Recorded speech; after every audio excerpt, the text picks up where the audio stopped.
Hi viewers, JNTUK 4-1 BTech results అయితే morning release చేయడం జరిగింది. డైరెక్ట్గా కాలేజెస్కి పీడిఎఫ్స్ సెండ్ చేయడం జరిగింది. R20, R19, R16 రెగ్యులేషన్ వాళ్ళది. సో పేపర్ వాల్యుయేషన్ ఎలా జరిగిందని చెప్పేసి పోల్ పెట్టానండి. 4 ఆప్షన్స్ ఇచ్చాను. ఖచ్చితంగా అయితే ఒక్కసారి పోల్ చేయండి. మీకు ఒక రీకౌంటింగ్, రివాల్యుయేషన్, ఛాలెంజ్ వాల్యుయేషన్ సంబంధించిన అప్డేట్ వచ్చేసరికి టెలిగ్రామ్ ఛానల్ ఇస్తాను. ఒక్కసారి మీ కాలేజీ చెక్ చేసుకోండి. పేపర్ వాల్యుయేషన్ ఎలా జరిగిందో కూడా కామెంట్ సెక్షన్లో తెలియజేయండి. మీకు ఏమైనా డౌట్స్ ఉంటే కాల్ మీ 4 ద్వారా ఖచ్చితంగా అయితే కాల్ చేయొచ్చు. టెలిగ్రామ్ ఛానల్లో ఖచ్చితంగా అయితే జాయిన్ అవ్వండి, డిస్క్రిప్షన్లో ఉంది.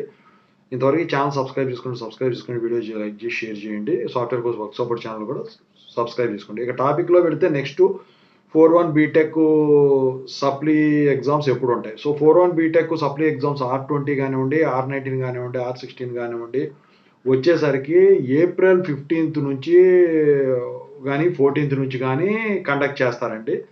సో దాంతోపాటే 4-2 బీటెక్ సప్లీ ఎగ్జామ్స్ కూడా R19, R15కి అయితే ఫస్ట్ది అప్పుడు ఉంటుంది. అడ్వాన్స్ సప్లీ అది మరి ఎప్పుడు ఉంటుందంటే మళ్ళీ ఆగస్టులో మళ్ళీ అడ్వాన్స్ సప్లీ ఉంటుందండి. అది 4-2ది. 4-1 మాత్రం 4-2తో పాటు ఏప్రిల్ 14th కానీ 15th నుంచి కానీ కండక్ట్ చేసేదానికి ఛాన్స్ ఉంది. ఖచ్చితంగా అయితే అందరూ కూడా పోల్ చేయండి. మీ ఏంటో కింద తెలియజేయండి. Thank you so much.